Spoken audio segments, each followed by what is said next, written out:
Hey y'all, welcome back to my channel. I'm Robin and today I'm going to do my January wrap up for you guys because I read a few things and a lot of them were really good. Like I had a really good reading month, so I'm hoping like that sets me up for the rest of the year and I have like a really good reading year.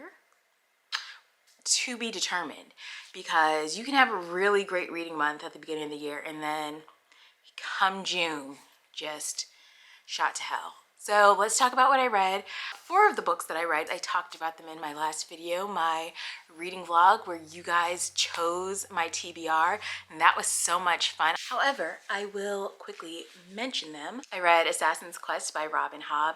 This is the last in the Farseer trilogy. I think I ended up giving this like a 4. We're following Fitz as he comes to the end of this particular journey, because I know that there are other books that mention Fitz, but we go with Fitz on a journey. Literally, this whole book is just him going on a journey. Other people come alongside him. He's really just trying to find his people so that he can put an end to some of the things that are going on. And he unveils some secrets. He learns some things about himself, about what's happening in the realm. And so I really liked it, which is a surprise to me because I have not rated the other 2 extremely highly. This is like the highest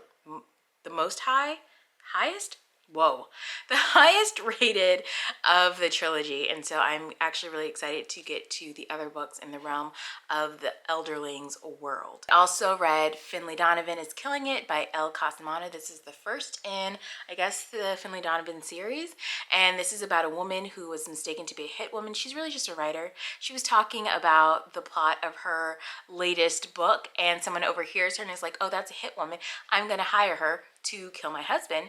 And Finley is like, oh nope, that's not. And just hijinks ensue. I had a really good time.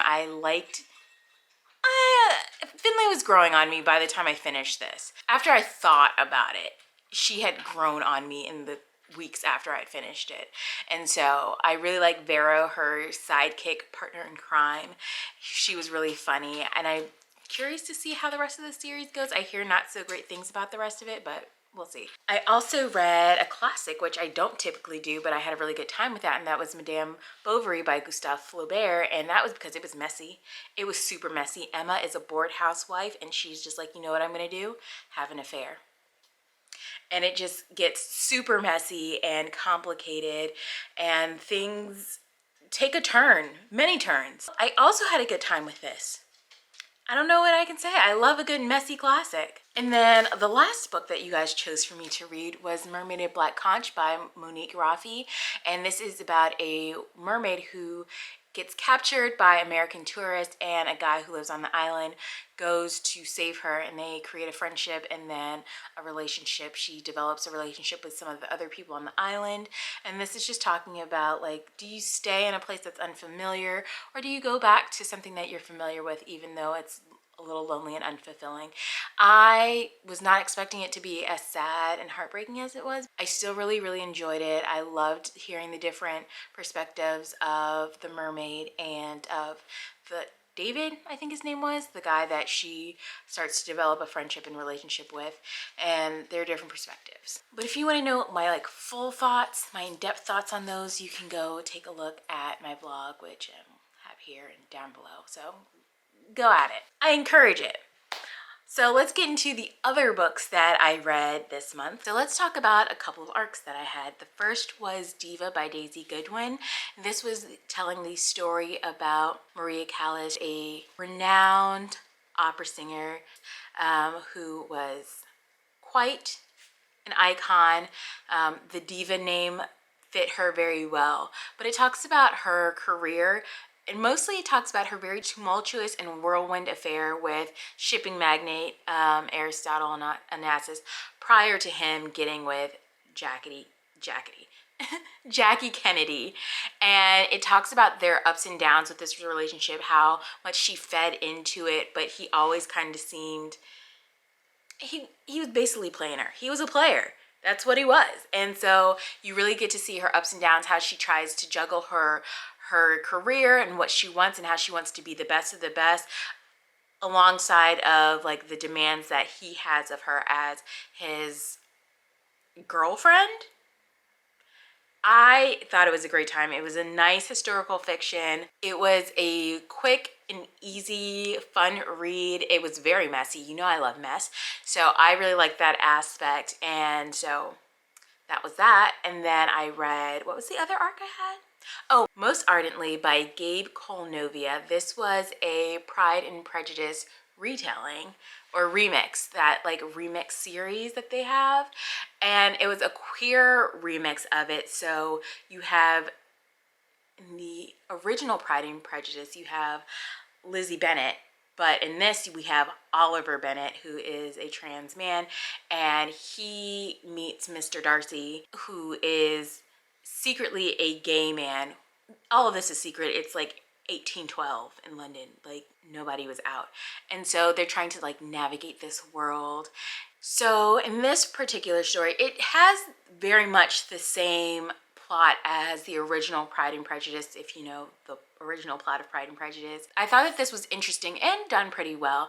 Oliver has this problem because he's a trans man, but he does not, nobody except his best friend and his sister know who he is. And so his mother is always like, oh, Elizabeth, you know, I can't wait until you get married and you need to be more ladylike and all this other stuff. And Oliver's like, I wish I could just tell you who I am, because I'm not Elizabeth, I'm Oliver. And he also has to meet Mr. Darcy as Elizabeth. And when he meets Mr. Darcy as Elizabeth, not a fan.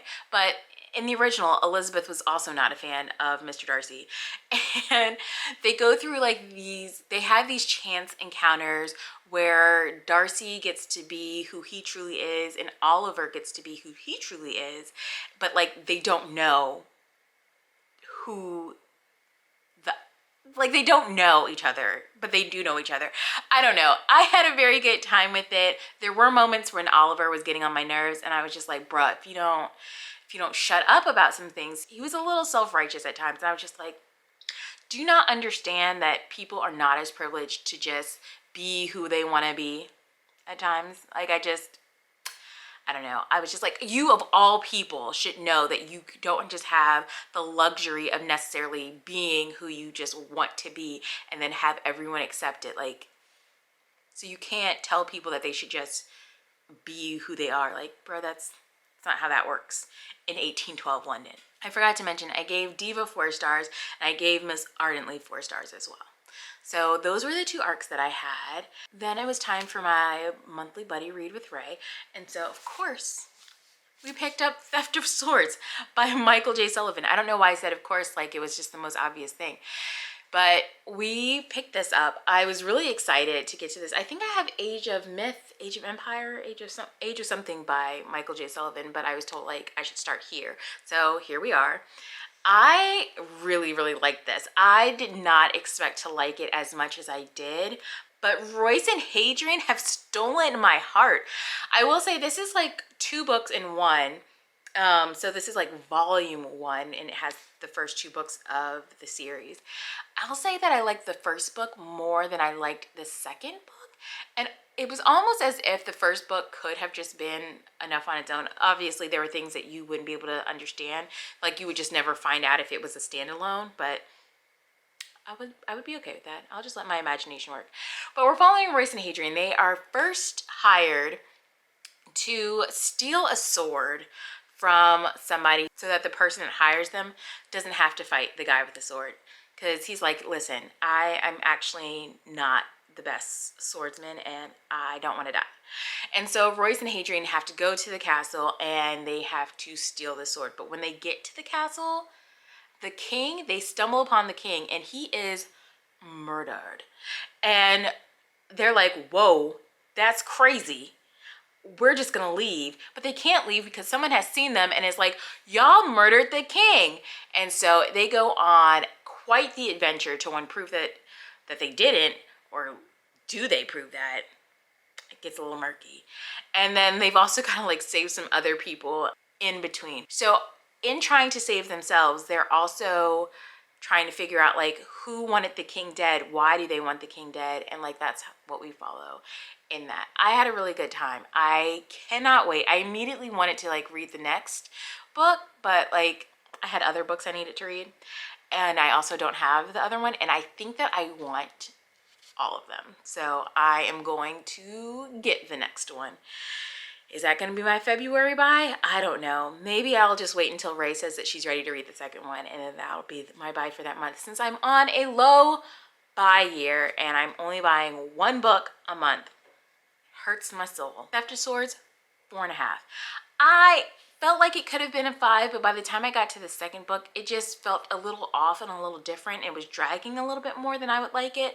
So I couldn't give it like a full-on 5, because there was a moment I was just like, am I going to finish this? Because I could take it or leave it right now. So 4.5.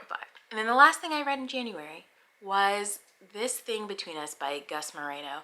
This was Jess's Patreon's book club pick. It was something. I rated it very highly. I rated it a 4.5. But when I tell you I don't understand what happened, I mean, I don't understand what happened. Let me take you back to the beginning, which is kind of what this guy did. So there is this guy.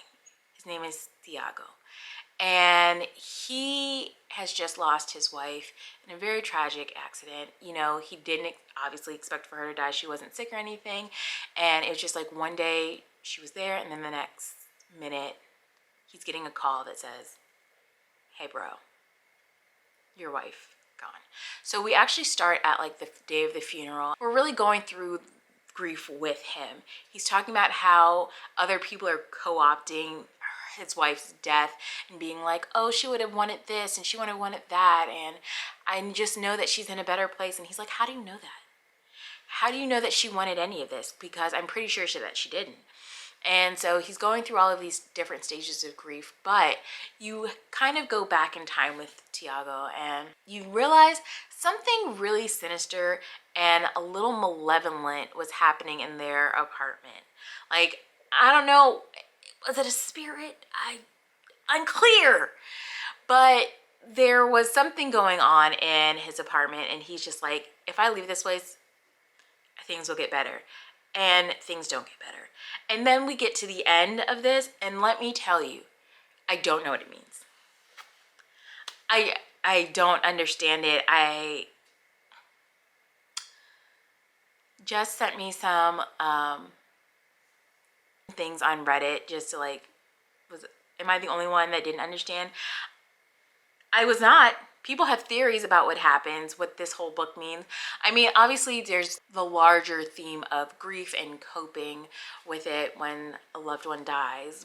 But this malevolent spirit, and I will say that this was not scary, but it was very creepy and very unsettling. And there were times when I was like reading this in the dark, because that's how I like to do my reading. I like to put my iPad up on the little stand and lay down and look at it. But I couldn't do it. I had to turn on the lights. I was frightened because I was just like, is there something in here with me? I mean, there's not. But I couldn't know that for certain. And so I'm still thinking about it. What is it? The 6th? I think I finished that like a week ago. And I'm still thinking about it. What does that mean? What does any of it mean? What is life? Anyway, that's everything I read for January. Have you read any of these before? Are you interested in reading any of them?